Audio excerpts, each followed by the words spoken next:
6 days before Easter, I drove 5 hours back to my hometown with a trunk full of chocolate bunnies, gift baskets, and a small box of surprises I'd picked up for my nieces and nephews. It was tradition. Every Easter, I made the trip home to spend a long weekend with my parents, siblings, and their families. I'm 29, single, no kids, and I guess that made me the free one, the one who always had the time and money to do the extras. My name's Daniel, and while I've always been the dependable middle child, I never realized how much some people mistake kindness for weakness, especially my older brother, Caleb. Caleb is 32, married with 2 kids, and still lives in the same town we grew up in. He's always had a sort of charm that makes people excuse his behavior. But behind that smile is someone who's constantly pushing boundaries, testing how much he can take without consequences. When we were kids, it was small stuff, taking my Halloween candy and promising to pay it back, or blaming me when he broke Dad's tools. But as adults, the stakes changed. I work in cybersecurity and do pretty well for myself. I've never flaunted it, but I guess compared to the rest of the family, I look well off. Last year, I helped pay for Dad's roof repair. The year before, I bailed Caleb out when his car got repossessed. He called it just a short-term thing and swore I'd get it back soon. That was 15 months ago. I never saw a dime. So when I arrived home that Tuesday before Easter, I already had my guard up. My gut had been bothering me for weeks about going back. Still, I showed up, like always, trying to be the good son, the cool uncle, the reliable one. Everything seemed normal at first. Mom greeted me with hugs and that "my baby boy's home" energy. Dad gave me a half-hearted grunt from the couch, his version of affection. Caleb wasn't there yet, which was honestly a relief. I settled into my old room, dropped off the Easter stuff, and cracked open my laptop to catch up on some work. But by dinner, the shift had started. Caleb showed up with his usual flair, loud voice, flashy stories, and his wife trailing behind him, nodding along like a hype woman. His kids ran wild through the living room, knocking over a vase while Mom acted like it was cute. Then, halfway through dinner, Caleb turned to me and said, "Hey Dan, man, we need to talk later about a little investment thing. Nothing big, just something you'd want to be in on." I smiled politely. "Sure," I said. "Later." But later came faster than I expected. After everyone went to bed, Caleb knocked on my door with a beer in hand, that signature grin already plastered on his face. "Listen," he started, "I've got this opportunity. My buddy's starting a crypto platform, super early stages, and he's only letting a few people in. I already put in 50,000, but if we double it, we get equity. It's gonna explode." I shook my head. "Caleb, I'm not giving you money." His grin faltered for a second, just a flicker, then returned. "Come on, man. I'm not asking for charity. I'll pay you back, with interest." "I'm not interested. And last time, I never got my money back." He gave a dramatic sigh. "Wow. Okay, so this is how it is now." "That's how it's been," I said, not raising my voice. He left without another word, slamming the door like a teenager. The next morning, I woke up to a weird ping on my phone. I had notifications from my bank, login from a new device, then a transfer, then another. My stomach dropped. I rushed to check the transactions. 3 transfers. One for $4,000. One for $3,200. One for $1,800. All sent to accounts I didn't recognize. Panic turned to fury. I stormed out of my room and found Caleb alone in the kitchen, sipping coffee like he hadn't just violated every boundary imaginable. "What did you do?" I demanded. He blinked. "What are you talking about? You transferred money out of my account." He scoffed. "Relax. It's not theft. I just borrowed it. I know your passwords haven't changed in years. I'll pay it back." I couldn't believe the smugness in his voice. The way he said borrowed, like he had a right to it. Like it was no big deal. "You hacked into my account," I said slowly, trying to keep my voice even. "That's not borrowing. That's a crime." Caleb rolled his eyes. "Dan, stop being so dramatic. We're family. It's not like I'd steal from you. You're acting like I'm some stranger." I didn't respond. I just stared at him, taking a deep breath, memorizing the way he leaned back, so confident, so sure I'd let it slide. And that's when I smiled. I smiled because he had no idea what I'd already done. I'd noticed the first unauthorized login just in time. I didn't say anything, not when I first saw it, not when I confirmed the transfers. Instead, I let it happen. I let him dig his own grave. 10 minutes before I confronted him, I called someone I hadn't spoken to in a while, my friend Mia, who works in digital forensics and has a few friends in local law enforcement. She'd walk me through exactly what to do. I screen recorded everything, saved the logs, and forwarded the IP address tied to the transfers. She confirmed it was traced to Mom and Dad's Wi-Fi. Now I stood there, looking at Caleb with a calmness I hadn't felt in a long time. "You're right," I whispered. "It's not theft. It's just a loan. And you're going to love what I did next." He squinted at me. "What's that supposed to?" The sound of tires crunching gravel interrupted him. Then flashing red and blue lights washed across the front windows. 3 police cars pulled into the driveway. Caleb went pale. He looked out the window, then back at me. "Dude," he hissed, "what did you do?" I just stood there, watching his smirk finally melt into panic. The same brother who had spent his whole life taking, manipulating, charming his way out of everything, now cornered in his own childhood kitchen. The first officer knocked, and my dad, half awake, still in his robe, answered the door. Confusion twisted across his face as he glanced between the badges and the flashing lights behind them. "Is Caleb Whitaker here?" one of the officers asked, peering past my dad into the house. My brother had ducked behind the kitchen counter like a child hiding from consequences. I could hear him whispering no, no, no under his breath, pacing like a caged animal. His wife, Claire, appeared from the hallway rubbing her eyes, her confusion quickly turning to dread as she realized something serious was happening. "Daniel," my dad barked, "what is going on?" But I didn't answer him. Instead, I stepped aside and nodded toward the kitchen. "He's in there." The officers moved past us. One stayed with my parents to explain the situation: credit fraud, unauthorized transfers, and a formal complaint backed up with extensive digital evidence. The other 2 went straight to Caleb, who was now frantically trying to act innocent. Wait.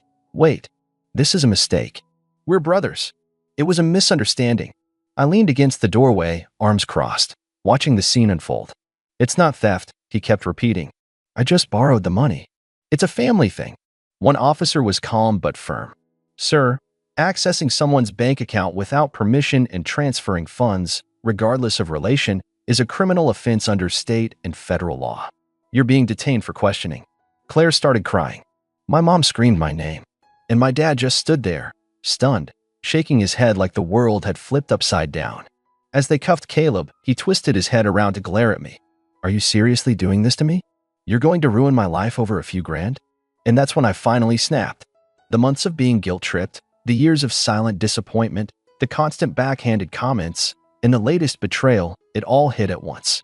"You ruined your life," I said coldly. "Not me. You broke into my account. You stole from me. And you did it knowing full well I'd probably let it go, like always. But guess what? I'm done playing that part." Caleb looked like he wanted to lunge at me, but the cuffs kept him in place. The officers led him out to the car, and the last thing I heard before the door shut was his voice yelling, "I'm done with you." I could have said something back, but what was the point? The moment the front door closed, the house exploded with noise. My mom was crying and yelling at me at the same time, something about how I should have just come to her and handled it privately. Claire was sitting on the couch, stunned. My dad walked over to me, silent for a moment, then said, "Did you have to go that far?" I turned to him, exhausted. "Did he?" No one said anything after that. I spent the rest of the day at a hotel. I didn't even bother picking up the gift baskets I brought. Easter could rot in that house for all I cared. Over the next few days, the fallout was worse than I expected. My extended family, cousins, uncles, aunts started texting and calling. Some praised me. Quietly. Most were furious. Loudly. "How could you get your own brother arrested? It's Easter, Dan. Have a heart. You know Caleb has a family to feed." Nobody asked how I was doing. Nobody cared that I had a life, too. That I was tired of being treated like an ATM with no feelings. That I was tired of watching everyone excuse Caleb's behavior just because he was the favorite or because he meant well. But the best part came 2 days later. I got a call from Mia again. She told me something I hadn't expected. Caleb had not only transferred the money, but also tried to open a new credit line in my name, using my information. That moved things from simple unauthorized transfers to full-blown identity theft. I had to make a choice. Drop it and let the family bury it, or press charges and go all the way. The next day, I met with the district attorney's office. And while I sat across from them, my hands folded neatly on the table, I thought about all the times I bit my tongue, all the times I watched my brother lie, steal, manipulate, all the times I played the peacekeeper while he got away with everything. They slid the papers across the desk and asked, "Do you want to proceed?" I picked up the pen. I signed the papers without hesitation. It wasn't an act of revenge anymore. It was a boundary, one that had been a long time coming. For years, I'd let things slide in the name of family, tradition, and not rocking the boat. But this wasn't a prank. This wasn't a joke. It was a felony. And the truth is, if I didn't take a stand now, Caleb would keep doing it, not just to me, but maybe to his kids, his wife, or someone else who still believed he had a conscience. The DA's office assured me I had an airtight case. Between the digital footprint, the IP trace to my parents' router, the timestamped video logs of the transactions, and even screen recordings of the login activity, thanks to my quick thinking and Mia's coaching, there was no room for misinterpretation. Caleb had broken the law, and he'd done it with full intent. A court date was set for May. My parents tried to intervene, of course. My mom called me crying every other day, sometimes begging, sometimes guilt-tripping. "You're sending your brother to prison, Daniel," she'd say. "You'll tear this family apart." She even tried to get my dad to call me, thinking he'd have more luck, but his attempts were half-hearted at best. He just sighed and said, "You're both being stubborn." Claire didn't say much. She texted me once. I didn't know he was doing that. "I'm sorry. I understand why you're doing this." I believed her. Part of me even felt bad for her, but not bad enough to back down. Then came the family meeting. Yes, an actual, old-fashioned family meeting. My parents invited me over to talk like adults, which basically meant they'd already decided what I should do and expected me to fall in line. Against my better judgment, I went. When I walked into the living room, it felt like an ambush. Caleb was there smug, as always, sitting in Dad's recliner like it was a throne. Mom was on the couch with tissues in her lap, and Dad was standing by the window like he wanted to pretend he wasn't involved. Claire stood near the back, arms crossed, eyes down. Even Aunt Bev had shown up for backup. "Daniel," my mom started, "we all love you. And I know you're hurt. But prison? Is that really what you want?" Caleb leaned forward. "Look, I messed up, all right? I admit it. But you're gonna ruin my life over what, $8,000? That's nothing to you." I looked at him, and for the first time in my life, I didn't see my brother. I saw a man who had never once been held accountable. A man who thought money in my account somehow belonged to him. A man who smiled while stealing from someone he'd hugged hours before. "It wasn't the money," I said slowly. "It was the betrayal. Again, and again, and again. And the fact that you knew I'd let it go because that's what I always do." "Well, not this time." Aunt Bev cut in. "But your brothers. You don't take family to court." I turned to her. If he'd done this to someone outside the family, he'd already be in jail. Why does being related make it okay? They all went quiet. It was the first time in years I had said something they couldn't dance around. Caleb scoffed. "Whatever. It won't stick. You think you're smart just because you make tech money and live in a big city. But you're nothing without this family." That was his final mistake. I reached into my bag and pulled out the printed transcripts of the fake credit line application with my name, address, and social security number. "I'm nothing without this family?" I said. "You almost destroyed my credit. If I hadn't caught it in time, you could have tanked everything I built. And you're calling me nothing?" He didn't say another word. Neither did anyone else. I left the folder on the table and walked out. Court day arrived like a quiet storm. Caleb had managed to delay it once, claiming he needed time to get a lawyer who understood tech crimes. But eventually, there was no escaping it. He pled not guilty, of course, but the evidence was overwhelming. His lawyer tried to paint it as a misunderstanding between brothers, but the prosecution shredded that defense within minutes. My recording showed his face, his voice, the timestamps. They even had screenshots of the email he sent to the fake crypto partner, bragging about how he was leveraging my nerd brother's bank account. The judge didn't buy a word of it. The verdict? Guilty on all counts: financial fraud, identity theft, and unauthorized access to a secure account. He was sentenced to 18 months in a minimum security facility with a chance for early parole if he completed restitution and counseling. Honestly, it could have been worse, but I wasn't aiming for maximum punishment. I just wanted justice. And boundaries. News of the conviction spread fast. The family group chat went silent for weeks. Easter dinner was canceled due to scheduling issues, which was code for everyone's too mad to sit at the same table. The following year, I hosted my own Easter in my apartment. I invited friends, a few coworkers, even Mia and her girlfriend. We had lamb, deviled eggs, wine, and laughter. It felt like the first real Easter I'd had in years.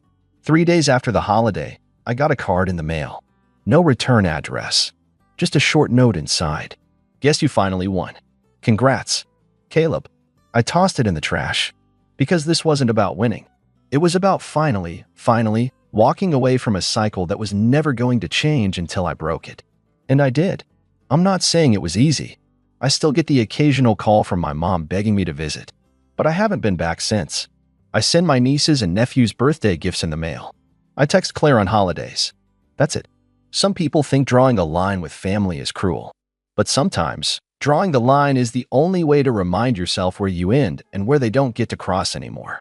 And honestly, it feels peaceful. Like finally waking up in a house you built for yourself, where no one else has the keys. A few months after Caleb went to prison, things settled into a strange, quiet normal. The family didn't exactly cut me off, but the vibe shifted. Conversations became shorter. Invitations fewer. It was like I'd turned on a light in a room everyone preferred to keep dark.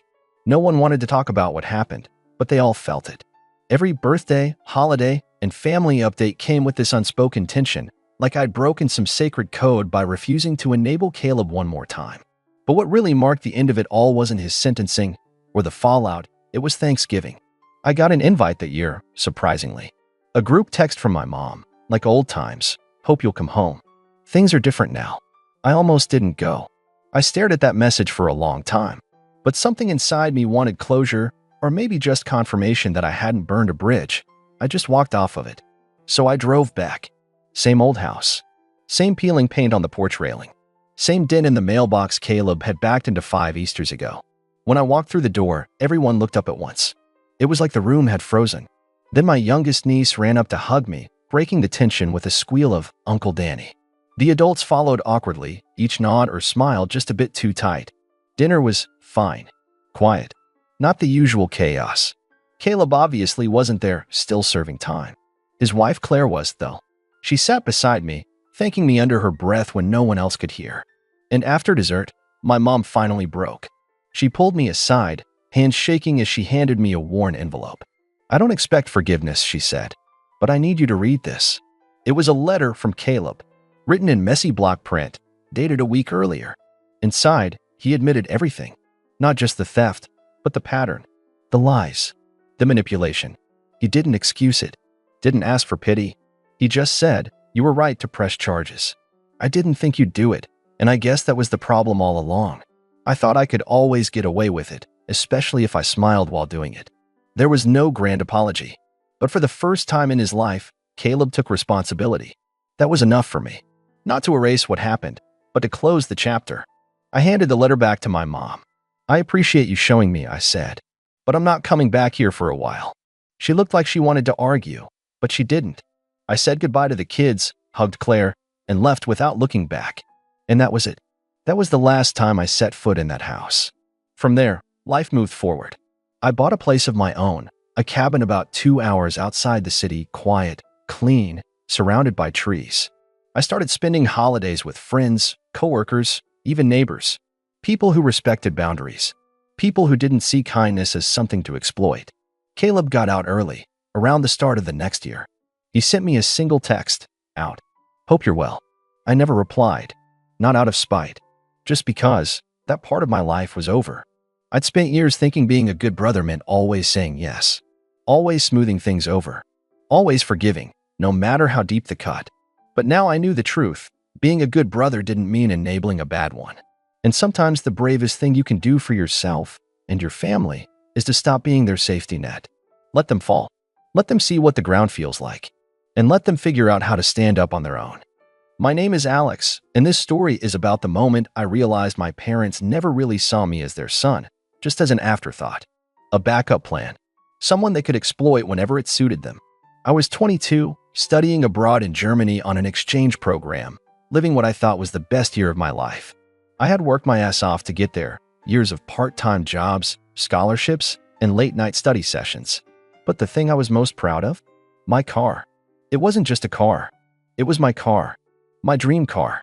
The one I had spent years saving up for, skipping nights out with friends, taking on extra shifts, watching every dollar. And when I finally got it, the feeling was indescribable. It was sleek, fast, and everything I had ever wanted. It was my prize for all the hard work I put in. I left it back home, safely parked in my parents' driveway, before I flew out for my exchange program.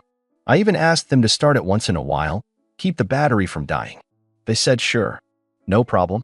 I should have known better. It all started when my best friend, Jake, messaged me out of nowhere. Jake texted, "Dude, did you sell your car?" I frowned at the screen. No? Why? Jake texted, then why is it listed for sale? That's when he sent me a screenshot. My stomach dropped. It was my car. My exact car. Same model, same license plate, everything.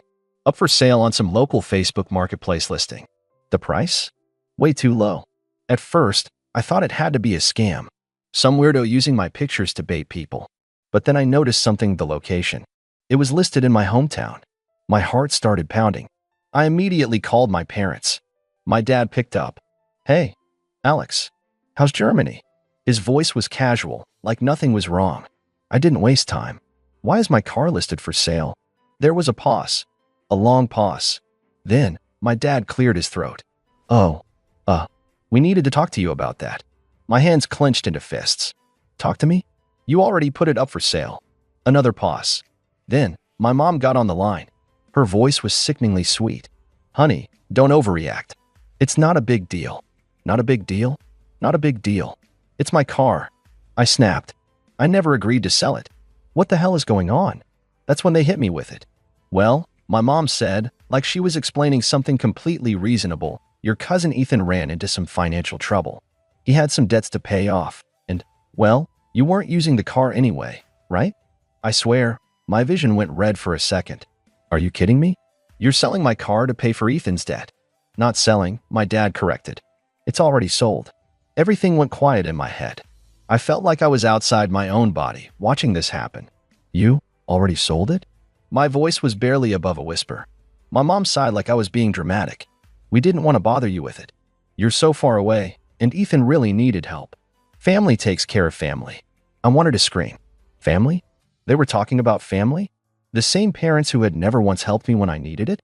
The same parents who watched me break my back working to afford that car and never once offered a dime? And for Ethan, the golden boy, my entitled cousin who had never worked a day in his life and somehow always found himself in financial trouble? The same Ethan who got a brand new car as a graduation gift while I had to save for years? I took a deep breath, my hands shaking. "Who did you sell it to?" "Alex, sweetie, who did you sell it to?" A heavy silence. Then my dad muttered, "Some guy named Mark." I immediately hung up. I didn't cry. I didn't scream. I didn't throw anything. Instead, I acted. First, I messaged Jake. Find out everything you can about this Mark guy. Who he is, where he lives, anything. Then, I pulled up my phone's notes app and scrolled down to something I had saved a long time ago, something that was about to make my parents regret everything. The car's title. Because here's what they didn't know. The car was still legally mine. The title was in my name. And that meant one thing. They hadn't sold the car. They had stolen it. And I was about to make them pay. I didn't sleep that night. I sat in my tiny apartment in Germany, heart pounding, mind racing, planning every step. My parents thought they had control of the situation. They thought they could guilt trip me into accepting it, make me feel bad for Ethan, and move on. But they had no idea who they were messing with. By the next morning, Jake had come through. Jake texted, "Found the guy. His name's Mark Reynolds. Looks like he owns a used car lot in town. Probably thought he was getting a steal." That made things interesting. If Mark was a used car dealer, that meant he'd done this before. He probably figured out my parents were desperate, lowballed them, and made an easy flip.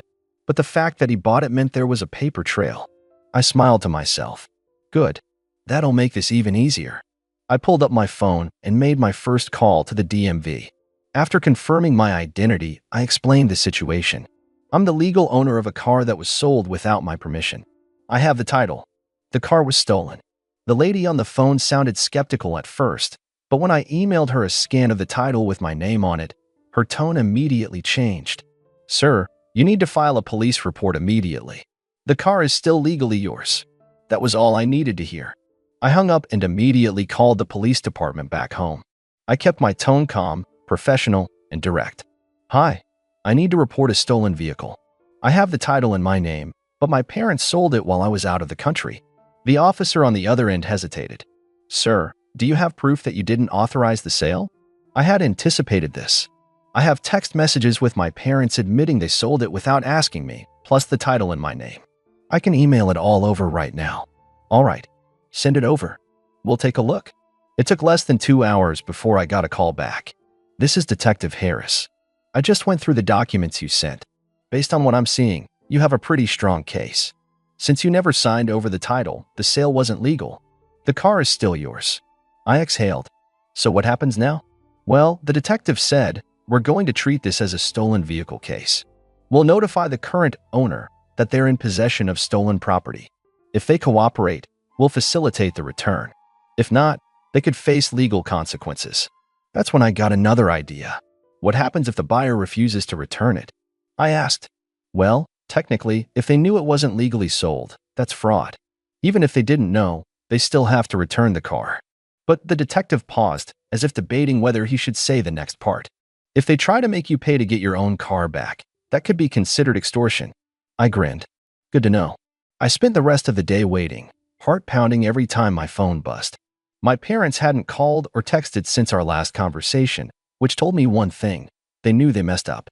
Then, at around 6 p.m. my time, I got a call from a number I didn't recognize. I picked up. Hello? A gruff voice answered. Is this Alex? Yes. This is Mark Reynolds. We have a problem.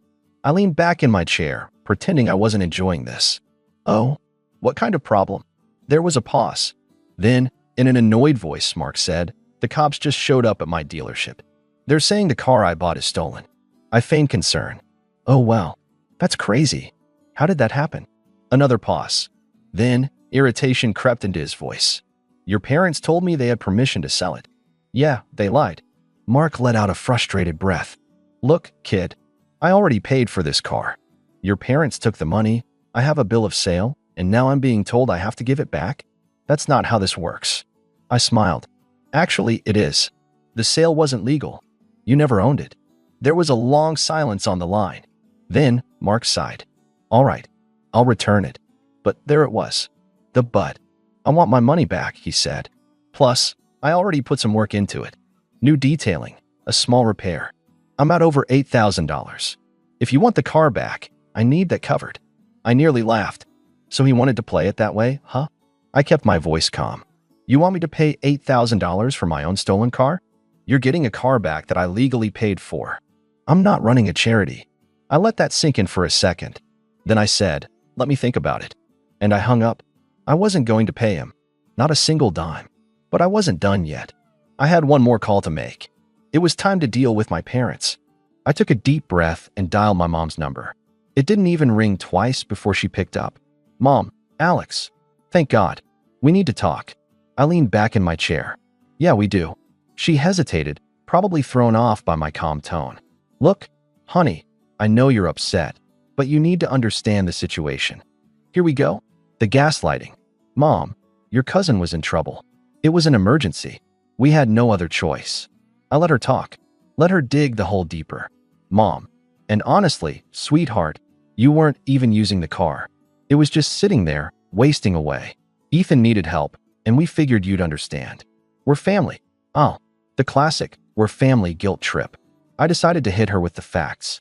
Mom, did you even check whose name was on the title? Silence. I have it right here. I continued, opening the scanned copy on my laptop. It says Alex Carter. Not Ethan. Not your dad. Me. Which means you sold something that wasn't yours to sell. She scoffed. Oh, don't be so dramatic. Dramatic? I repeated. You do realize the cops consider this theft, right? Her tone instantly changed. The cops? Alex, what did you do? I smirked. Oh, I just reported my stolen vehicle. You know, like any reasonable person would. Her voice shot up an octave. You had no right to do that. Do you know what you've done? I feigned innocence. Oh yeah? I made sure the law was followed. I could hear her breathing heavily. You're blowing this way out of proportion, Alex. Just call them and tell them it was a misunderstanding. We'll sort this out as a family. That made me laugh. Oh, now you want to sort this out as a family? After you stole from me? Watch your tone, she snapped. We raised you. We did everything for you. And this is how you repay us. Ah, there it was. The "we did everything for you" card. I wasn't having it. You didn't do this for me, Mom. You did it for Ethan. Because you've always put him first. That's not true, she argued. Oh, really? I said. So tell me, if the roles were reversed, if I needed help, would you have sold Ethan's car to bail me out? More silence. That told me everything I needed to know. You have no idea what you've just done, she finally muttered. I smiled. Oh, I think I do. Then I hung up. That night, I got another call. This time, it was from my dad. I let it ring a few times before answering. His voice was cold. You crossed a line, son. I let out a breath. No, Dad. You crossed a line when you sold my dream car behind my back. He exhaled sharply, clearly trying to keep his temper in check. Look, we'll figure this out. But you need to drop this police nonsense before it gets worse. I kept my tone neutral. How exactly do you plan on figuring it out? We'll talk to Mark. Maybe we can work something out. Oh, I already talked to Mark. And that's when an idea hit me. Actually, I said, Mark has an offer. He says he'll return the car if I pay him $8,000. Silence. Then what? Yeah, apparently, he put some work into it and doesn't want to lose money. So if you're serious about making this right, you guys can cover that cost. Dad sputtered. Why should we have to pay that? I grinned. Because you sold the car. This is your mess, not mine. Dad lowered his voice. We don't have that kind of money, Alex. Neither do I shot back. So unless you want this to go to court, you better figure it out. I heard him mutter something under his breath before saying, I'll call you back. And just like that, I had them trapped. Either they paid to fix their mistake, or they had to deal with the legal consequences. The best part? I wasn't even close to being done yet. The next few days felt like a game of chess. I was 3 steps ahead, and I knew it. My parents were scrambling to figure out how to fix their mistake, but they didn't have the luxury of time. I kept my phone on silent, mostly ignoring their calls. Every time they reached out, I knew they were hoping I'd cave, that I'd let them talk me into backing down. But I wasn't going to be their scapegoat. Not this time. At some point, I stopped even pretending to be polite with them. I had made my point clear. The ball was in their court now. Then, 2 days later, I got a text from Jake. Hey, just for your information, Mark is still trying to sell the car. He's offering a $5,000 discount to anyone willing to take it off his hands, but I think he's getting desperate. Just thought you should know. I nearly laughed. So Mark was trying to flip my car again? It didn't take much effort to see the opportunity. If Mark was desperate enough to discount it that much, it meant he was either getting pressure from the police or trying to cut his losses. Either way, I had leverage. I called the police officer handling the case, Detective Harris, and gave him a heads up about what was going on. Mark Reynolds is trying to sell my car again. It's still in my name and hasn't been returned. There was a pause on the line, and then Harris's voice came back, sharp and serious. If he's trying to sell it without returning it, that's theft by deception. Let me know if you get any more info. I nodded even though he couldn't see me. Will do. I knew this wasn't the final piece of the puzzle, but it felt good to have the law on my side. Later that day, my dad finally called back. His voice was low, tight with frustration. Dad, Alex, we've been talking about this, and your mother and I have decided we'll pay Mark the money to get the car back. I smiled to myself. Bingo. That's good, I said, pretending to be casual. So I guess you figured out the $8,000 then? Not exactly, he muttered. We'll do $1,500.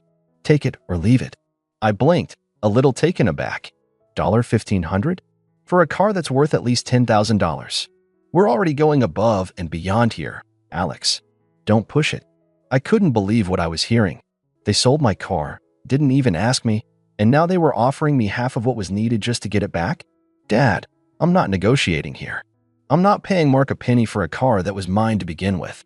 You owe me the full amount, or I'll let the cops handle it. His voice went tight. This is ridiculous, Alex. You're going to ruin everything. We're family. I sighed. We're family, Dad? Then why is my car the only thing that seems to matter? There was a long pause. He was still trying to process everything. I don't know what you want from us. You're going to have to figure that out. But you don't get to treat me like a fool anymore. And then I hung up. A few more days went by. My parents didn't call. I didn't reach out. Then, out of nowhere, I got another call from Mark Reynolds. Alex, his voice was as smug as ever. I've been thinking about your little offer. I crossed my arms, waiting. And you're not gonna like it. But if you want your car back, you'll have to pay me $9,000. I raised an eyebrow. I thought you were offering a discount? Mark let out a chuckle. You don't get to tell me how this works, kid. This car is worth more than what I paid for it. So I'm raising the price. I leaned back in my chair, enjoying the moment. You sure you want to play this game, Mark? You might want to check with your lawyer before you make any more threats. There was a long pause, and then he snapped. Fine. I'll take $5,000. Take it or leave it. I almost burst out laughing. This guy was getting desperate. Not a chance, I replied. I'm coming for the car, and I'm coming for the money you've scammed me for. He didn't respond right away, but I could hear him grinding his teeth on the other end. Finally, he spat, You're making a big mistake, Alex. You'll regret this. I smiled. Maybe you will. I hung up. The next morning, I woke up to a text from Jake. Jake texted, Mark's trying to sell it again. He's calling it a rare find now, offering it for $3,000. Looks like he's getting desperate. You should move fast. Perfect. I wasn't going to let this guy get away with it. The game had changed now. I wasn't going to make any more calls. I was going to show up in person and take back what was mine. And when I did, I would make sure Mark had to answer for every single cent he'd tried to scam me out of. The plan was simple, but it was going to hit like a freight train. I wasn't going to waste time with phone calls anymore. I called Detective Harris first thing in the morning. I could already hear the professionalism in his voice, but there was an undertone of excitement, too. He was itching for a fight. Detective Harris, you've got everything ready, Alex? Yeah, I'm heading over there now. I'll meet you there in an hour. He gave a short laugh. You know, I think this is going to be a fun one. I grabbed my jacket, stuffed my phone into my pocket, and got into my car, feeling the adrenaline buzz through me. Today was going to be a day of reckoning. By the time I pulled up to Mark's house, I had the police in tow. The squad car parked behind me, and Detective Harris gave me a nod as we walked up to the front door. I could see Mark through the window, pacing back and forth. He wasn't expecting company. I knocked. Mark opened the door, a cocky grin plastered across his face. Well, if it isn't the little thief. Come to beg for your car back. I stared him down. Not exactly, Dash, Mark blinked. What are you? Before he could finish, Detective Harris stepped forward, flashing his badge. You're under investigation for theft by deception. The car is being seized, and any attempt to sell it is a felony. Mark's face drained of color. He backed away, his earlier bravado crumbling like a sandcastle. Wait, what? No, this is a misunderstanding. I raised an eyebrow. A misunderstanding? Huh? Then why are you trying to sell my car? Harris spoke again. Sir, we're taking the car into custody. You'll be contacted about further charges. Mark tried to argue, but no one was listening to him anymore. A few officers moved in and began taking the car away, starting the process of securing it for transport. I stood there, arms crossed, watching every second of it. I had my car back. Finally, the next few days passed in a blur. The police made sure everything was handled legally, and the process to return the car to my name was quick. As I signed the paperwork, I felt a weight lift off my shoulders. My car, my dream car, was officially mine again. But it wasn't over yet. I didn't want anything to do with my parents anymore. They had chosen Ethan. They'd lied, stolen, and gaslight me at every turn. This was the end of it. I wasn't going to be their punching bag anymore. I called them one last time. Mom responded, Alex, honey, I know we've had our differences, but this isn't the time to be angry. You're right, I said, cutting her off. This isn't the time to be angry. It's time to be done. There was a long silence on the other end. I could hear my mom's shaky breath. What do you mean? What's going on? I mean that I'm done. I leaned forward, the words coming out sharper than I expected. You sold my car, didn't think twice about it, and now you're asking me to forget it? Forget that you chose Ethan over your own son, that you've made me feel like I'm nothing for years? I'm done. I could hear her trying to swallow her words. Please, Alex, don't do this. But I was already done listening. You should have thought about that before you decided to steal from me. You don't get to pretend like nothing happened. I've been disrespected enough, and I'm done. And with that, I hung up. The next call was from my dad. I didn't even bother answering. Instead, I sent them both a message. I'm cutting ties with you both. I don't care what happens from here on out. You've made your choice, and I'm making mine. Goodbye. It wasn't an easy decision, but it was the right one. They weren't my family anymore. They hadn't been for a long time. A few days later, I was sitting at my kitchen table when I saw a notification on my phone. It was a news article about a local businessman, Ethan's father-in-law, being fined $10,000 for fraud and theft. Turns out, my parents were involved in some shady dealings with Ethan's side of the family, and their finances were in complete shambles. The whole thing hit me like a ton of bricks. It wasn't just about the car. It was about everything they kept hidden from me. The lies, the manipulation, the way they'd taken advantage of my trust. But I wasn't going to let it ruin me anymore. I stood up, walked over to the window, and took a deep breath. I wasn't going to waste any more energy on them. I had my life back, my car back, and the ability to move on. And that's exactly what I was going to do. So, what do you all think? Was I right to cut ties with my family? Or did I take it too far? Let me know your thoughts in the comments.